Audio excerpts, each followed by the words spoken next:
太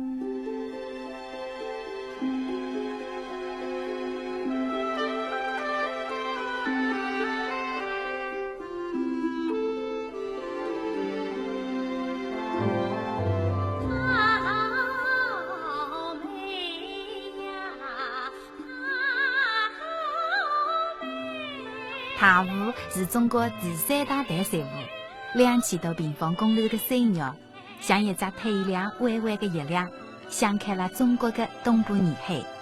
而我湖区呢，正好与了太湖的南岸。湖辣中文里向是湖泊的意思，湖区就是因为太湖而得名。湖区境内，水泊湖类和两地错落相隔。过去的湖区人专门以船作为交通工具，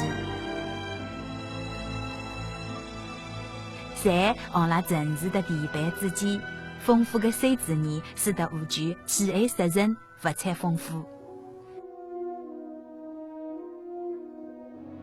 湖区的水孕育了湖区的丝菊文化。4700年前，湖区人就开始的从养蚕、捕鸡、取丝、织菊、做衣裳的蚕丝纺织丝。从古罗马时代开始，中国丝菊就是安居贵族的奢侈品。特别到了19世纪，风靡安居上流社会的中国丝菊，大多数产自湖区。湖区曾经是4个代名词，只有上好的丝才能够称为湖丝。1851年，湖区所产的丝与了英国伦敦举办的第1届世界博览会上获得了金奖。湖区位于绚丽的山脉，山势有个险峻，有个平缓，山里向植被丰富，溪水长流。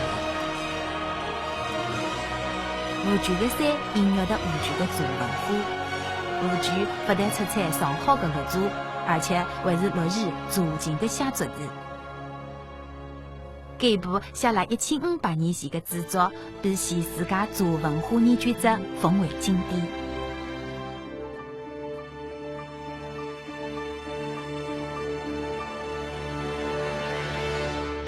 美丽而富有灵性的山水孕育了繁华的城市。5000多年前，就有人选择湖区的山水作为生存的依托。2300年前，湖区出现了第一座城市，从此这座城市一直文化繁荣，经济昌盛。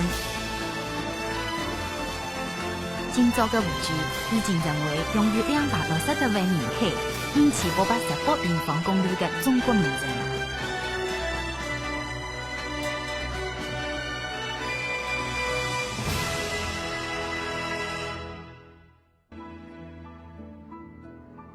首亚的德清、长兴、安吉3县的湖心、南浔2区，不但经济发展迅速，而且具有独特的文化特性。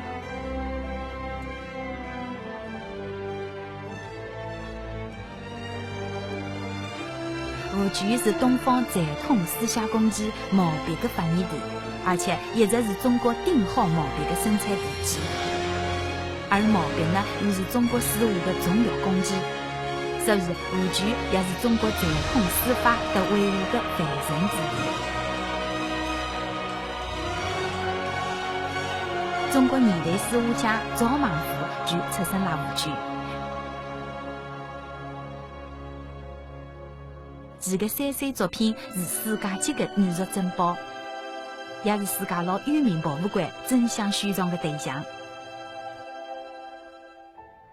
另外，王羲之、颜真卿、苏东坡，直到近代的吴昌硕，侪是世界艺术领域不可超越的人物，也是湖区的荣耀。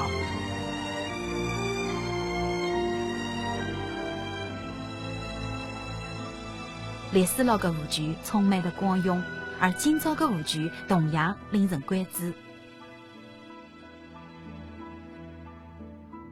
因为湖区距中国东部中心城市上海只得130公里，与上海毗邻的中国长江三角洲地区，是中国经济文化顶发达的企业之一，我湖区正好遇了这个企业的中心。高速公路已经成为湖区连接周边城市的重要通道。湖区到上海只得1个多钟头，同时民用航空、高速铁路、黄金隧道也为湖区的对外交流提供了高效的连接。自家不但可以到太湖度假，到古镇旅游，到竹海宣言，到百年老店品尝美食，而且可以利用搿搭良好的经济环境投资兴业。从传统的纺织业到现代的建造业，湖区已经吸引的交关投资者来好了发展。但是湖区并没因为经济的发展变得闹哄哄。湖区沿得有安静的山水田园，湖区人沿得用本地免费的开营，得与自家各地的人交流合作。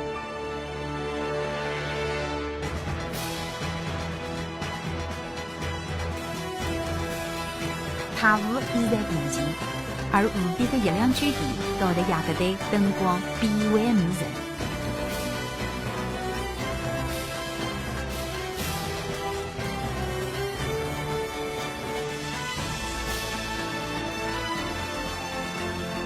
我可是感觉到，一座现代化的生态型城市与了太湖之滨发展延伸。